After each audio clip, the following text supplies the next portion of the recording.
आंखें बंद कीजिए, एक गहरी सांस लीजिए और चलिए उस दुनिया में जहां फिल्में बस कहानियां नहीं होती, एहसास होती हैं।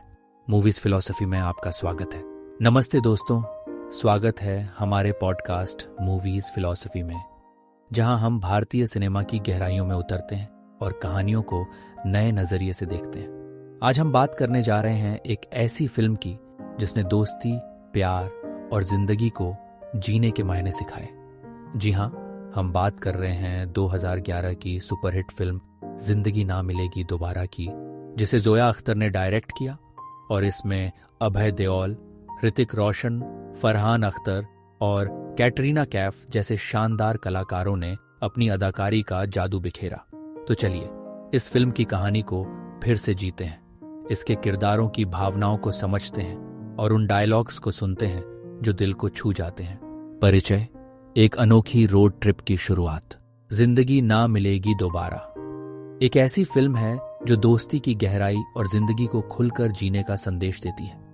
ये कहानी है 3 दोस्तों, कबीर, अभय देओल, अर्जुन, ऋतिक रोशन और इमरान, फरहान अख्तर की, जो स्कूल के दिनों से जिगरी यार हैं। इनकी जिंदगी अलग अलग राहों पर चल रही है, लेकिन एक पुराना वादा इन्हें फिर से एक साथ लाता है, एक रोड ट्रिप जो 4 साल पहले अधूरी रह गई थी। कबीर, जो मुंबई में अपने पिता की कंस्ट्रक्शन कंपनी में आर्किटेक्ट है, अपनी मंगेतर नताशा, कल की कोचलिन, के साथ शादी की तैयारी में है, लेकिन शादी से पहले वो अपनी बैचलर लाइफ को एक आखिरी बार सेलिब्रेट करना चाहता है। इसके लिए वो अपने दोस्तों को स्पेन की एक ट्रिप पर ले जाता है, जहां हर दोस्त को एक सरप्राइज एडवेंचर स्पोर्ट चुनना है, जिसे तीनों को साथ मिलकर करना होगा। लेकिन ये ट्रिप सिर्फ मस्ती और एडवेंचर की नहीं, बल्कि पुराने घावों, टूटी उम्मीदों और नई शुरुआतों की भी कहानी बन जाती है। कहानी दोस्ती, टकराव और खोज। फिल्म की शुरुआत होती है कबीर की सगाई से, जहां वो नताशा से वादा करता है कि ये ट्रिप उसकी आखिरी बैचलर ट्रिप होगी। लेकिन नताशा को अपने दोस्तों से कबीर की इन ट्रिप्स की शरारतों के बारे में सुनकर शक होता है। उधर अर्जुन लंदन में एक कामयाब इन्वेस्टमेंट बैंकर है, जो अपनी जिंदगी को काम में डुबो चुका है। इमरान दिल्ली में एक एडवर्टाइजिंग कॉपीराइटर है, जो अपनी हंसी मजाक के पीछे एक गहरा राज छुपाए हुए है। तीनों बार्सिलोना में मिलते हैं और उनकी ट्रिप शुरू होती है। लेकिन शुरुआत से ही अर्जुन और इमरान के बीच पुरानी कड़वाहट साफ दिखती है। 4 साल पहले इमरान का अर्जुन की तत्कालीन गर्लफ्रेंड सोनाली के साथ रिश्ता था, जिसके कारण अर्जुन ने उसे माफ नहीं किया। इस टकराव को कबीर संभालता है और कहता है, बीते को बीता समझो यार, जिंदगी को नए सिरे से जीने का मौका है ये। पहला एडवेंचर है डीप सी डाइविंग, जो कबीर ने चुना है। अर्जुन को तैरना नहीं आता, लेकिन उनकी इंस्ट्रक्टर लैला, कैटरीना कैफ, उनकी मदद करती है। पानी के नीचे का जादू अर्जुन को जिंदगी का एक नया नजरिया देता है। वो समझता है कि काम के पीछे भागते भागते उसने जीना ही छोड़ दिया था। लैला के साथ उसकी नजदीकी बढ़ती है और वो उसे टोमाटीना फेस्टिवल में आने का न्योता देती है। लेकिन इस बीच नताशा को कबीर के वीडियो कॉल में लैला दिखती है और वो गुस्से में स्पेन पहुंच जाती है। कबीर उसे समझाने की कोशिश करता है, लेकिन नताशा का शक कम नहीं होता। इस बीच एक डायलॉग जो कबीर कहता है, वो दिल को छू जाता है। यार, प्यार में शक की कोई जगह नहीं होती, अगर भरोसा नहीं तो रिश्ता कैसा। ट्रिप आगे बढ़ती है और अर्जुन का चुना हुआ स्पोर्ट स्काई डाइविंग आता है। इमरान को ऊंचाई से डर लगता है, लेकिन दोस्तों के साथ वो इस डर को पार करता है। इस दौरान एक बार में तीनों नशे में धुत हो जाते हैं और एक शरारत के कारण पुलिस कस्टडी में पहुंच जाते हैं। यहीं इमरान अपने दोस्तों को बताता है कि वो स्पेन में अपने जैविक पिता सलमान हबीब को ढूंढने आया है, जिसने उसकी मां को गर्भावस्था में छोड़ दिया था। सलमान उन्हें पुलिस से छुड़ाता है, लेकिन इमरान को उसकी बेपरवाही से गहरा धक्का लगता है। वो सलमान से कहता है, जब तक दिल से माफी नहीं मांग सकते, मेरे सामने मत आना। चरमोत्कर्ष, बुलरन और जिंदगी का सबक। ट्रिप का आखिरी पड़ाव है पाम्पलोना, जहां इमरान ने बुलरन को चुना है, एक ऐसा खतरनाक स्पोर्ट जो कबीर और अर्जुन को हैरान कर देता है। इस बीच कबीर अपने दोस्तों को बताता है कि उसने नताशा को गलती से प्रपोज कर दिया था। वो समझता है कि वो शादी के लिए तैयार नहीं है। अर्जुन और इमरान उसे समझाते हैं कि सच्चाई बोलना ही सही होगा।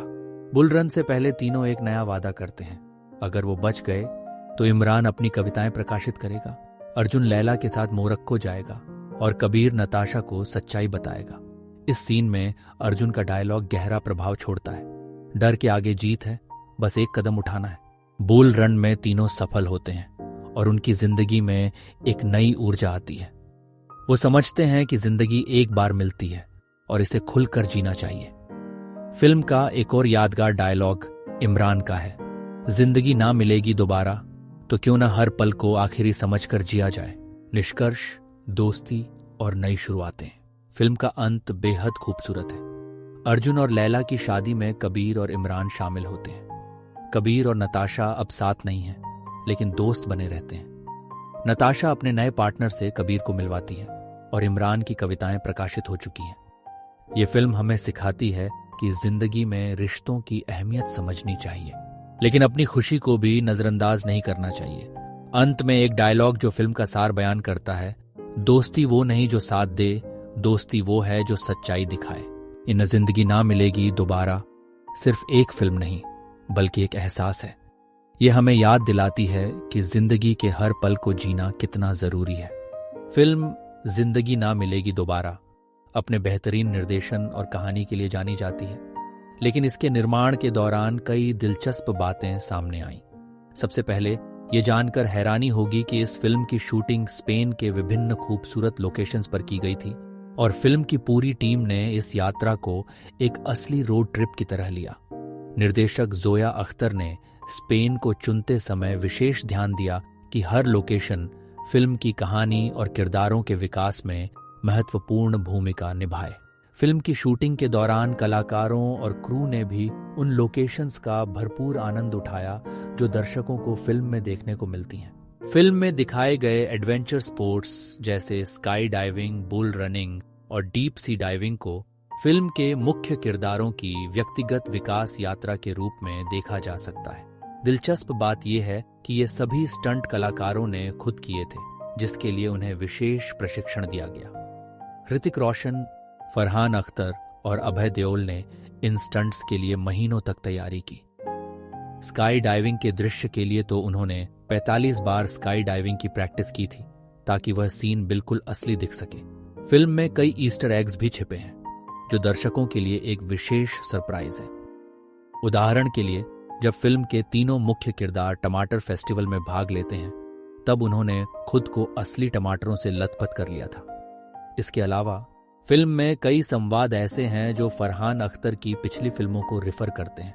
इन डायलॉग्स को ध्यान से सुनने पर पता चलता है कि कैसे ये फिल्में एक दूसरे से जुड़ी हुई हैं, जो दर्शकों के लिए एक मजेदार अनुभव है। फिल्म के मनोविज्ञान पर बात करें तो यह जीवन के उन पहलुओं को छूती है जिन्हें हम अक्सर नजरअंदाज कर देते हैं। फिल्म यह संदेश देती है कि जीवन में हर पल को जीना चाहिए और डर को अपने ऊपर हावी नहीं होने देना चाहिए। हर किरदार की अपनी एक अलग यात्रा है जो उन्हें खुद को और अपने डर को समझने में मदद करती है। फिल्म के खत्म होते होते हर किरदार अपने डर से बाहर आकर एक नई शुरुआत करता है, जो दर्शकों को भी प्रेरित करता है। फिल्म की रिलीज के बाद जिंदगी ना मिलेगी दोबारा ने न केवल दर्शकों बल्कि आलोचकों के दिलों में भी अपनी जगह बनाई। इसने दोस्ती की नई परिभाषा गढ़ी और लोगों को जीवन के प्रति एक नया दृष्टिकोण दिया। फिल्म का संगीत भी बहुत लोकप्रिय हुआ, जो हर युवा की प्लेलिस्ट में शामिल है। शंकर एहसान लॉय के संगीत और जावेद अख्तर के बोलों ने फिल्म की कहानी को और भी जीवंत बना दिया। फिल्म की विरासत आज भी बरकरार है और यह लोगों के जीवन में एक प्रेरणा का स्रोत बनी हुई है। इसके संवाद और दृश्य यादगार बन चुके हैं, जो समय समय पर सोशल मीडिया पर वायरल होते रहते हैं। जिंदगी ना मिलेगी दोबारा ने न केवल बॉलीवुड में एक नई लहर पैदा की, बल्कि यह दर्शकों को जिंदगी के हर पल को जीने की प्रेरणा देती है। यह फिल्म आज भी एक क्लासिक मानी जाती है और इसकी लोकप्रियता समय के साथ बढ़ती जा रही है। अगले एपिसोड तक के लिए अलविदा और जिंदगी को खुलकर जी। ये था मूवीज फिलॉसफी। धन्यवाद।